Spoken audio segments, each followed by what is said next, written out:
students, welcome back to the part 2 of the chapter Mode of Nutrition in Plants. In the previous section we have learned about the nutrition in plants and how does the photosynthesis work, and then we have studied about the role of roots, and now we are going to study how does the root provide the other nutrients to the plants. Okay, so we have studied about the micronutrients, which are nitrogen, phosphorus, etc., which are required by the plants, and it is in your NCERT. How does these micronutrients known as nitrogen, phosphorus, etc., is provided to the plant through the roots. So we are going to study how does the nitrogen which is present inside the air comes in the roots of the plants, and how does the root transfer this nitrogen to the whole plant. Come, let's see. Okay, so in your NCERT, this fixation of nitrogen is given a name which is known as nitrogen fixation. Okay, so it is a process in which the nitrogen is fixed inside the roots, which is present in the air. How does that nitrogen which is present in the air comes to the root? We are going to see in this nitrogen fixation process. Okay students, so let us see what is actual nitrogen fixation. Nitrogen fixation, it is a process in which the bacteria which is present inside the roots itself are going to provide the root with the nitrogen. Let's see how different is this process. No, the nitrogen gas which is present in the air, the bacteria are going to provide that nitrogen inside the soil. How? Can you think? Can you guess? All right, I'll tell you. So there are certain kinds of plants which are leguminous plants. Leguminous plants. So all the peas, beans, chana that you eat, those plants, all these edible items like peas, beans, chana, these all comes from these leguminous plants. The plants that give out these kind of edible items, which is peas, matar, beans, chana. So those kind of plants have known as leguminous plants. Why does they name so? Because these plants have roots like this, have some nodule in them. Nodule means गांठ. Okay, गांठ होती है ना रस्सी की, उस तरह का एक स्ट्रक्चर होता है इनके रूट्स में, इस तरह सा होल की तरह. तो होता क्या बच्चों, इन लेग्यूमिनस प्लांट्स में क्या होता है, इनकी जो रूट्स होती हैं इनमें इनके अंदर ऐसा लेग्यूमिनस हुक टाइप समझ लो होता है स्ट्रक्चर. ठीक है, ये जो रूट्स हैं will give out the chemicals. Okay, कुछ केमिकल्स एमिट करती हैं ये. तो इस केमिकल को लेने के लिए एक स्पेशल बैक्टीरिया होते हैं इन्हीं प्लांट्स के सॉइल के अंदर. ओके, वो बैक्टीरिया इस केमिकल को लेने आ जाते हैं. कहाँ आ जाते हैं? रूट्स में आ जाते हैं, और वो इनके नोड्यूल में जाकर फंस जाते हैं. मान लो ये बैक्टीरिया है और ये नोड्यूल है. This is a bacteria. Okay, this is a bacteria and that's a nodule. जैसे ही वो नोड्यूल में आएंगे वैसे ही पकड़े जाएंगे. राइट, पकड़े गए रूट्स के द्वारा, ग्रैब कर लिया, उसको होल्ड कर लिया. तो ये बैक्टीरिया के अंदर एक एंजाइम होता है. दीज बैक्टीरिया, जो स्पेशल काइंड के बैक्टीरिया, अभी हम इनका नाम भी जानेंगे. इनके अंदर होता है एक एंजाइम. वो क्या कर सकता है, नाइट्रोजन में प्रेजेंट एयर में प्रेजेंट नाइट्रोजन को फिक्स करा देता है रूट्स के अंदर. एक्चुअल में जो एयर में नाइट्रोजन प्रेजेंट है वो इस तरह प्रेजेंट है इन ऑर्गेनिक कंपाउंड में. मैंने आपको बताया था कि हमारी लिविंग ऑर्गेनिजम्स की एक आदत होती है that we consume food in a simpler form possible. तो हमें इनऑर्गेनिक कंपाउंड में खाना नहीं खाना, हमें ऑर्गेनिक कंपाउंड में खाना है जो सिंपलर सब्सटेंस हो. ऐसे ही प्लांट्स भी करता है, वाटर को स्प्लिट करता है और कंज्यूम करता है. तो नाइट्रोजन को भी स्प्लिट करता है रूट्स के अंदर प्रेजेंट वो बैक्टीरिया, उसके अंदर जो एंजाइम है जो एयर में प्रेजेंट नाइट्रोजन को तोड़ने में कैपेबल है. ओके ये सारे बैक्टीरिया जो आते हैं नोड्यूल्स के अंदर चढ़ने, उसके अंदर एंजाइम है जो नाइट्रोजन के इस कंपाउंड को, इनऑर्गेनिक कंपाउंड को देता है और एन की फॉर्म ले लेता है। ठीक है, मान लो ये जब टूटेगा तो स्प्लिट हुआ तो अलग अलग नाइट्रोजन आ गए इसके अंदर, और पहले से ही सॉइल के अंदर हाइड्रोजन प्रेजेंट है, तो हाइड्रोजन के साथ नाइट्रोजन फिक्स हो जाती है। Okay, and it will form ammonia. ये एमोनिया एक ऐसा माइक्रोन्यूट्रिएंट है जो सरप्लस अमाउंट ऑफ नाइट्रोजन अपने अंदर रखता है। एमोनिया ही ज्यादातर फर्टिलाइजर में मौजूद होता है जो हेल्प करता है क्रॉप की प्रोडक्शन में। नाइट्रोजन का मेन काम बच्चों क्या है? Nitrogen is the element which is going to give the green leaves in the plants. तो आप सोच सकते हैं कितना इंपॉर्टेंट है नाइट्रोजन प्लांट्स के लिए, क्योंकि अगर प्लांट्स ग्रीन ही नहीं होंगे तो फोटोसिंथेसिस का प्रोसेस कैसे हो पाएगा? तो लेग्यूमिनस प्लांट्स के अंदर ये नोड्यूल्स प्रेजेंट होते हैं जो give out certain kind of chemicals, जिसको लेने बैक्टीरिया आते हैं, some special kind of bacteria जिसका नाम अभी हम जानेंगे। और वो बैक्टीरिया के अंदर वो एंजाइम होती है जो इनऑर्गेनिक नाइट्रोजन को स्प्लिट करने की कैपेबिलिटी रखती है। जब वो स्प्लिट करते हैं तो एमोनिया बनता है। वो कैसे बनता है? N और H कंपाउंड दोनों मिलकर एमोनिया बनाते हैं। NH3 इसका सिंबल है। Okay, so this is all in the nitrogen fixation process. Focus और गोल क्या है? नाइट्रोजन को सॉइल के अंदर फिक्स करना, जो हेल्प करते हैं बैक्टीरिया। अब हम देखेंगे ऐसे कौन से बैक्टीरिया हैं जो हेल्प करते हैं नाइट्रोजन फिक्सेशन में। Let's see. तो ये आप देख सकते हैं plant fixing nitrogen. Nitrogen air में प्रेजेंट है, यहाँ पे आप देख सकते हैं nitrogen is present in air, surplus amount है। ये माइक्रोब्स आ जाते हैं और इनको एमोनिया में टर्न करते हैं, सॉइल के अंदर फिक्स करते हैं। आप यहाँ पे भी देख सकते हैं N2 की फॉर्म में नाइट्रोजन प्रेजेंट है। ये रूट के नोड्यूल्स हैं, बैक्टीरिया इसमें आके चिपक रहे हैं। नाम आप देख सकते हैं राइजोबियम बैक्टीरिया, ये एक बैक्टीरिया है। ऐसे साइनोबैक्टीरिया, एनाबेना, नॉस्टॉक, राइजोबियम, ये सारे नाम हैं उन बैक्टीरिया के जो इन तरह के लेग्यूमिनस प्लांट्स के सॉइल के अंदर प्रेजेंट होते हैं, which helps in splitting the nitrogen and gives it in the formation of organic nitrogen compound। Ammonia की फॉर्म ले लेता है जो सॉइल कंज्यूम कर लेता है। ओके, सो इस तरह से एटमॉस्फेरिक में प्रेजेंट नाइट्रोजन लेग्यूमिनस प्लांट्स के अंदर फिक्सेशन करवाता है। कौन? बैक्टीरिया। एग्जाम्पल राइजोबियम, नॉस्टॉक, एनामेना, साइनोबैक्टीरिया, ये इसके नाम है यहाँ पे सारे, ये आपके एनसीईआरटी में ही है। तो ये जो बैक्टीरिया और लेग्यूमिनस प्लांट्स का जो रिलेशनशिप है उसे हमने नाम दिया है, आपकी एनसीईआरटी ने, साइंस ने नाम दिया है सिम्बायोटिक रिलेशनशिप। ये एक ऐसा रिलेशनशिप होता है जहाँ पे एक बैक्टीरिया को भी प्रॉफिट मिल रहा है और एक प्लांट को भी प्रॉफिट मिल रहा है। बैक्टीरिया को क्या प्रॉफिट मिल रहा है? जब वो उसके अंदर आ रहा है तो उसे कार्ब्स मिल रहे हैं, कार्बोहाइड्रेट्स मिल रहे हैं, न्यूट्रिएंट मिल रहे हैं जो उसको चाहिए, जो वो खा रहा है सॉइल को। और प्लांट्स को क्या मिल रहा है? प्लांट्स को अपनी नाइट्रोजन मिल रही है in the form of ammonia, because bacteria have that enzyme which is going to split that nitrogen into an ammonium compound, जो प्लांट्स को ग्रोथ और डेवलप कराएगा। तो दोनों का प्रॉफिट है ना, तो इसीलिए ये कौन सा तरीका रिलेशनशिप है? Symbiotic relationship, in which both living organisms, that is bacteria and the plants, are getting profited. Okay, so आपको ये बात याद रखनी है, this happen in leguminous plants such as peas, beans, lentils, चना, ये सब इसके अंदर होता है, इसके अंदर नाइट्रोजन फिक्सेशन कहलाता है। ये है उनके example rhizobium bacteria, cyanobacteria, nostoc, anabaena, ये सारे बैक्टीरियाज के नाम हैं। आपके क्वेश्चन पेपर में पूछा जाता है tell us the names of certain bacterias which helps in the fixation of nitrogen. तो please remember these names. Okay, these are the common names, just remember these 3 names. So this is all about the nitrogen fixation in the soil. Now we are going to study about interesting part of this chapter, which is the other modes of nutrition in plants. Other means we have learned about the symbiotic relationship. So other means of nutrition in plants means other than photosynthesis.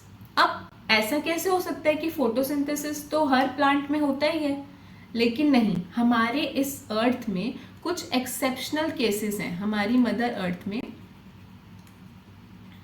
कुछ exceptional cases भी हैं,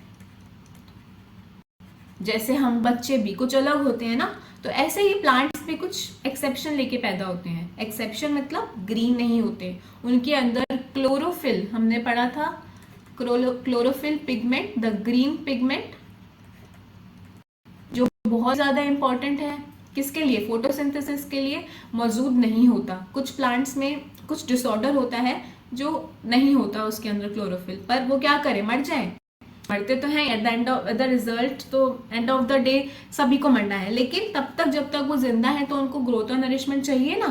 तो उन सब plants का क्या होता है वो हम जानेंगे अदर मोड्स ऑफ न्यूट्रिशन में। ये आपके साइंस की बुक में है, 4 तरीके के मोड्स हैं, वो हम पढ़ेंगे धीरे धीरे एग्जाम्पल के साथ। ठीक है, तो अभी हम लोग को पता चल गया कुछ जेनेटिक डिसऑर्डर हो जाते हैं, फिजियोलॉजिकल कुछ प्रॉब्लम होती है। जेनेटिक्स मतलब अंदर की कुछ चीजें, जो जीन्स की क्रोमोसोम्स, डीएनए, वो सब बिगड़ जाते हैं। फिजियोलॉजिकल उनका कुछ स्ट्रक्चर अलग होता है, स्ट्रक्चर में डिफरेंस आ जाता है, प्लांट्स की तरह नहीं दिखते या जो भी है, और एनवायरमेंट फैक्टर्स तो होता ही है। तो इसके कारण वो अपने आप में अंदर फोटोसिंथेसिस वाला प्रोसेस एब्सेंट कर लेते हैं, नहीं कर पाते। तो न्यूट्रिशन कहाँ से मिलता है, हम वही देखने वाले हैं। सो हम 1 बाय 1 देखेंगे। 4 तरीके के मोड्स हैं इसमें। तो पहला है हमारा हेट्रोट्रॉफिक मोड। अब आप जान लीजिए, ये सब प्लांट जिसके अंदर फोटोसिंथेसिस नहीं हो रहा है, यानी कि वो ऑटोट्रॉफिक नहीं है, ऑटोट्रॉफिक मोड ऑफ न्यूट्रिशन को फॉलो नहीं करेंगे, because they can't make their own food, they are dependent on other organisms to get their food, right. So पहला है हेट्रोट्रॉफिक मोड, जिसको हम पैरासिटिक मोड भी कहते हैं। आप सब जानते हैं कि पैरासाइट क्या होते हैं, राउंड वर्म्स, अर्थ वर्म्स, जितने भी छोटे छोटे जीव जंतु बैक्टीरिया होते हैं जो डेड और डिके मैटर पे रिसाइड करते हैं। तो आप नेम से समझ सकते हैं कि कुछ तो ऐसा करते होंगे ये। तो some plants known as parasitic plants obtain nutrients from other living organisms, यानी कि होस्ट। होस्ट कौन होता है बच्चों, जब आप किसी के घर में जाते हैं, जो आपको बुलाता है, जो आपको इनवाइट करता है, तो वो क्या है, host. You must have heard that I am hosting a party tonight at my home. Means I am a host. Okay, I'm going to organize a party for you all. Okay, so the person जिसके घर में हम जा रहे हैं, तो ऐसे ही parasitic plant क्या करता है, वो उस होस्ट की बॉडी में चला जाता है, उसके ऊपर चिपक जाता है और उसका सारा न्यूट्रिशन सक आउट कर लेता है। तो that is the capability which is present inside the parasitic animal. Okay, और you can say in this case plant. तो क्योंकि वो फोटोसिंथेसिस नहीं कर रहा, तो मेजरली उसको डिपेंड होना पड़ेगा। ऐसे कौन कौन से एग्जाम्पल हैं, दोदर, कसकटा, ओके, ये बेल, अमर बेल भी कहा जाता है इसे हिंदी में। ये येलो कलर की बेल होती है जो किसी प्लांट के ऊपर जाके होल्ड बना लेती है अपना, उसकी होस्ट उसकी बॉडी के अंदर चली जाती है और अपना न्यूट्रिशन को सक आउट करती है। तो वो प्लांट तो डेड हो गया, मतलब बिकॉज उसका न्यूट्रिशन तो कौन खा रहा है, दिस अमरबेल, dodder, Cuscuta. Okay, remember the name because the question is coming for on this. Okay, तो आप ये देख सकते हैं, ये आपकी कसकटा प्लांट है येलो कलर का, जो पूरे ग्रीन लीफी प्लांट के ऊपर चढ़ गया है, उसकी होस्ट बॉडी पे चढ़ गया है, and this is it is going to suck out all the nutrients from it. क्योंकि उसे ग्रो करना है, डेवलप करना है, उसके अंदर फोटोसिंथेसिस नहीं हो रहा। ये था आपका पहला हेट्रोट्रॉफिक मोड, जो प्लांट्स में होता है, पैरासिटिक मोड इसे जनरली बोला जाता है। इसका एग्जांपल याद रखेंगे हम, कसकटा। ओके, कॉमन नेम अमरबेल। Okay, next is saprophytic mode of nutrition. अभी हमने पढ़ा था पैरासिटिक, जिसमें होस्ट बॉडी के ऊपर चला जाता है वो जीव। ओके, तो सेप्रोफाइटिक मोड हम लोग को पता है वैसे क्या होता है इसमें, जब कोई ऑर्गेनिज्म किसी डेड और डिके मैटर पर जाकर अपना न्यूट्रिशन को पूरा करता है। जैसे कि हमने अर्थवर्म्स के बारे में पढ़ा था, या इसे छोड़ो, फंगाई होती है, बैक्टीरिया होते हैं, तो ये क्या करते हैं, ये इको फ्रेंडली होते हैं बच्चों। एक्चुअली में इन सब का काम क्या होता है, डीकम्पोज करना। हमने पढ़ा है गार्बेज इन और गार्बेज आउट में कि जितना भी सामान है हमारे सराउंडिंग्स में, डीकम्पोज अगर हो जाए तो धरती के लिए आसान है, तो it means it is eco friendly, right. तो सेप्रोफिटिक जितने भी ऑर्गेनिजम्स होते हैं वो क्या करते हैं, डेड के मैटर पर चढ़ जाते हैं और उसको खा जाते हैं ताकि वो अर्थ को सिंपलर सब्सटेंस में चेंज होके वो कंज्यूम कर सके अर्थ। जैसे कि मैंने बताया कि लिविंग ऑर्गेनिजम्स को क्या चाहिए, सिंपलर सब्सटेंस में कटा हुआ चीजें चाहिए ताकि वो कंज्यूम कर सके, राइट। तो प्लांट्स में क्या होता है, ये न्यूट्रिशन कैसे लेता है। Saprophytic nutrition is a mode of nutrition in which some plants do not contain chlorophyll obtain nutrients from other nearby plants. उसके पड़ोसी वाले प्लांट्स में जाके ये चले जाते हैं और उसमें से न्यूट्रिशन निकाल लेते हैं। इसका एग्जाम्पल है Indian pipe, some orchids and bird's nest orchid. आपके एनसीईआरटी में इंडियन पाइप के बारे में बोला गया है। तो ये कैसे दिखती है, इस तरह दिखती है, ठीक है। तो इसमें क्या होता है, ये जैसे ये है आपकी इंडियन पाइप, ये एक प्लांट है, आप देख ही सकते हैं व्हाइट कलर का है, ग्रीन तो है नहीं, तो फोटोसिंथेसिस तो हो ही नहीं पाएगी क्योंकि इसके अंदर क्लोरोफिल तो है नहीं। तो बेसिकली होता क्या है बच्चों, ये एक फंगाई है, इसका जो नीचे स्टॉक है, स्टॉक मतलब डंडा, ओके, दिस इज फंजाई। तो ये फंजाई इसको, दिस इंडियन पाइप जो एल्गी की तरह दिख रहा है, क्या प्रोवाइड करेगा, वाटर, मिनरल्स, न्यूट्रिएंट्स। तो ये फंजाई के ऊपर ये सेप्रोफिटिक मोड हो रहा है, न्यूट्रिशन इससे लिया जा रहा है, okay, this is actually a fungi, okay, याद रखेंगे, फंजाई, इंडियन पाइप, ओके। और ये क्या है, फर्न्स हैं, और आप कह सकते हैं ऑर्चिड है। ये दूसरा एग्जांपल है आपका सेप्रोफाइटिक मोड का। इसमें भी आप देख सकते हैं कि ये स्टॉक क्या आपकी फंजाई है, ओके, और ये आपकी वो क्या है, ऑर्चिड है जो ले रहा है अपना न्यूट्रिएंट्स, वाटर एंड मिनरल्स इससे, स्टॉक से जो फंजाई है, ओके, डेड है ऑलरेडी वो नीचे वाला स्ट्रक्चर, ओके। बट उसमें से उनका काम है सेप्रोफाइट का कि डेडो डिके मैटर पे ऊपर चढ़ना और उसमें से जितना भी वो पोर्शन निकाल सकते हैं, डिकम्पोज कर सकते हैं, वो करेंगे, okay. So this was the example of saprophytic mode. अभी तक हमने दो पढ़ लिए हैं, हेटरोट्रॉफिक मोड, पैरासिटिक मोड भी जिसे कहते हैं, जिसका एग्जांपल कसकट्टा था। दूसरा हम पढ़ रहे हैं सेप्रोफिटिक मोड, और जिसका एग्जांपल अभी आपने पढ़ा इंडियन पाइप और ऑर्चिड्स, ठीक है। नंबर थर्ड है सिम्बायोटिक मोड ऑफ न्यूट्रिशन। नाम सुना सुना लग रहा है आप लोग को। सिम्बायोटिक मोड ऑफ न्यूट्रिशन जो हमने कहाँ पढ़ा था, नाइट्रोजन फिक्सेशन में पढ़ा था, राइट। तो उसमें क्या हो रहा था, उसमें बैक्टीरिया प्लस लेग्यूमिनस प्लांट्स था जिन्होंने अपनी रिलेशनशिप बना रखी थी। लेग्यूमिनस प्लांट्स उन्हें वाटर, मिनरल्स, न्यूट्रिएंट जो भी वो केमिकल एलिमेंट निकाल के दे रहा था, और बैक्टीरिया उसे कंज्यूम करके नाइट्रोजन का फिक्सेशन का इस काम कर रहा था उस प्लांट में। तो दोनों को प्रॉफिट मिल रहा है, ये बताया था मैंने। तो सिम्बायोटिक, तो उसका वही चीज है, एक राइजोबियल सिम्बायोसिस और लिचेंस, लाइकेंस। तो इसमें क्या होती है, एल्गी और फंगाई होती है। जैसे कि इसका एग्जाम्पल आप मशरूम देख सकते हैं। मशरूम हमारा सिम्बायोटिक रिलेशनशिप करता है, आपको पता है उसका स्ट्रक्चर ऐसा होता है, दिस इज मशरूम, राइट। तो जो छाता, अम्ब्रेला लाइक स्ट्रक्चर है ऊपर का, अम्ब्रेला लाइक स्ट्रक्चर जो है वो है आपकी एल्गी, और जो नीचे स्टॉक लाइक स्ट्रक्चर है वो आपका stock like structure is fungi. तो होता क्या है, ये जो ऊपर का जो आपका अम्ब्रेला लाइक स्ट्रक्चर है एक्चुअली में एल्गी है, which helps in trapping the sunlight, okay. तो ये पूरा का पूरा हेटरोट्रॉफिक नहीं कहलाएगा आपका ये relationship, it is somewhat in between, okay, in between autotrophic and heterotrophic, क्योंकि ये दोनों ही है, ओके। तो इसमें क्या करेगा, जो एल्गी वाला पोर्शन होगा इट कैन ट्रैप सनलाइट, और जो नीचे फंजाई होगा वो उसे वाटर और मिनरल्स ट्रांसपोर्ट कराएगा, है ना।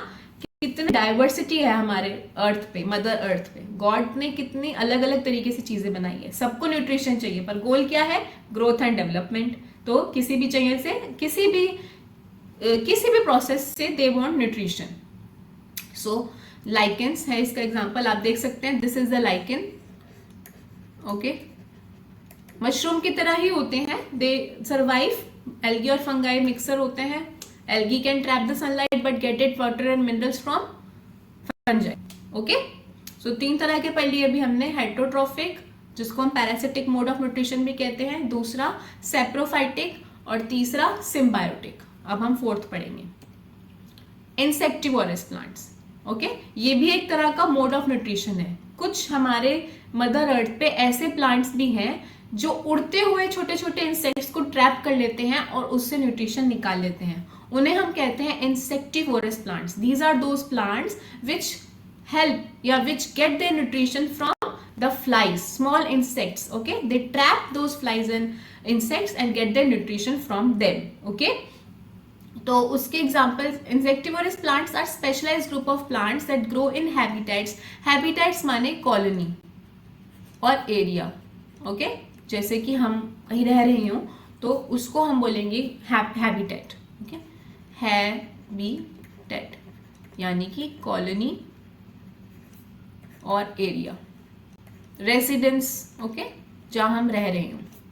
तो where the soil lacks essential nutrients like nitrogen and phosphorus, उस जगह जो नाइट्रोजन और फास्फोरस की कमी होती है वहां पे ऐसे प्लांट्स पाए जाते हैं। Nitrogen which helps in giving the plants that leaves, green leaves, and phosphorus which gives the plants flowers. Okay, जब ये दोनों नहीं होंगे तो ग्रोथ और डेवलपमेंट तो हो ही नहीं सकता प्लांट का। तो इन सबको कंपनसेट करने के लिए, ताकि न्यूट्रिएंट्स मिल जाए उन प्लांट्स को, they develop the mechanism to capture, digest and absorb the nutrients from small prey, primarily insects. तो ऊपर उड़ने वाले जितने भी छोटे छोटे इंसेक्ट्स ऊपर से आते हैं उनको ट्रैप कर लेते हैं ये, जैसे कि Venus fly trap. Okay, picture plants, अब हम देखेंगे कैसे दिखते हैं। इस तरह से आप देख सकते हो, Venus flytrap, and this is picture plants. It is in the shape of picture only. Picture means pot. Okay, and this is sundew. These two are present in India, but this one, the sundew one, is a Austrian species. Okay, तो इन सब का काम क्या है? To trap the insects and get their nutrition. Okay. Now we are at the last portion of this chapter, which is NCERT. Okay, let's complete this. Why do organisms take food? To obtain different types of nutrients, ताकि fuel up हो जाए body और अपनी day to day activities वो कर सकें. Easy. Distinguish between a parasite and saprotroph. Please focus on the question. The question is asking what is parasite and saprotroph. It is not asking give us the description about parasitic plants or saprotroph plants. No, it is just asking what is parasite and what is saprotroph. You know, parasites means those organisms which rely on the host body to get their nutrition, and saprotroph which depend on dead and decay matter. Okay. How would you test the presence of starch in leaves? So starch बहुत ही हमने पढ़ रखा है class 6th में कि starch की presence को देखने के लिए हम आयोडीन टेस्ट करते हैं। क्या करते हैं, उस प्लांट को ले जाएंगे सनलाइट में, उसमें आयोडीन सोल्यूशन डालेंगे। If it give out blue and black colour, that means that plant has starch in it. अगर हम डार्क में लेके जाएंगे उस प्लांट को और आयोडीन सोल्यूशन करेंगे तो वो नहीं दिखाएगा blue black colour, that means it doesn't have any kind of starch in it. Starch means glucose, glucose means carbohydrate. Okay, तो give the brief process of synthesis of food and green plants. It's all about photosynthesis, जो मैंने अभी आपको पढ़ाया है, आप उसमें से स्टेप बाय स्टेप लिख सकते हैं as it is, but with chemical reaction. Okay. Now green plants are called dash since they synthesize their own food, are called autotroph.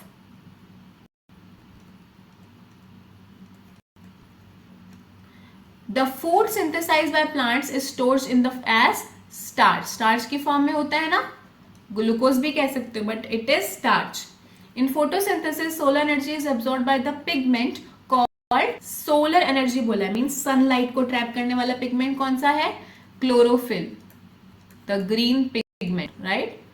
During photosynthesis, plants takes in CO2, carbon dioxide, and release O2. Okay?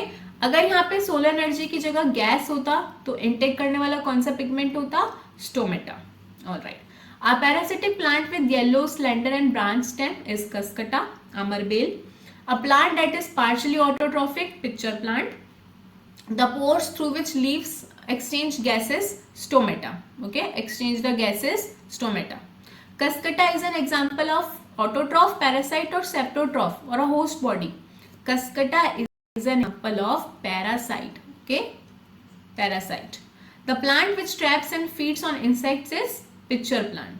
Okay, match the following. Chlorophyll, leaf obviously. Nitrogen fixation का काम करने वाला bacteria, rhizobium bacteria. Cuscuta is a parasite. Animals are heterotroph because their mode of nutrition is heterotroph because they are dependent on plants. Okay, now insects, pitcher plant. Carbon dioxide is released during photosynthesis. Carbon dioxide is released or oxygen falls. Plants which synthesize their food are called saprotroph. False. The product of photosynthesis is not a protein. True, because it's a carbohydrate. बोला है ना मैंने. Starch, glucose is all carbohydrate. Solar energy is converted into chemical energy during the photosynthesis process. Correct है, true. Which part of the plant takes in carbon dioxide from the air? Leaf. Okay, leaf में stomata जो present होते हैं. Leaf, अच्छा stomata option है तो आप stomata ही करेंगे. ओके, स्टोमेटा, लीफ के अंदर स्टोमेटा प्रेजेंट है. Choose the correct option from the following. Plants takes carbon dioxide from atmosphere mainly through their. कहाँ से लेते हैं? लीफ से करते हैं. लेकिन अगर इसमें स्टोमेटा होता तो हम स्टोमेटा ही पुट करते. ओके, अब नहीं है इसमें तो हम लीव्स लिख रहे हैं. Why do farmers grow many fruits and vegetable crops inside large greenhouses? What are the advantages of the farmers? आपने देखा होगा कई बारी फार्मर्स जो है ग्रीन उसके अंदर या ग्रीन हाउस बनाकर, शीशे का एक हाउस बना के उसमें रखते हैं. ऐसा क्यों होता है? ताकि वो अपने प्लांट्स को प्रोटेक्ट कर सके एडवर्स कंडीशंस में. ठीक है, क्लाइमेट में, विंड से. और रोडेंट्स क्या होते हैं? छोटे छोटे जीव जैसे रैट्स वगैरह होते हैं. उससे बचाने के लिए भी प्लांट्स को एक हाउस बना के रखा जाता है. So that's all for this chapter. We have completed lesson number 1, mode of nutrition in plants. We will continue with the next chapter. Till then, keep on revising and keep on learning.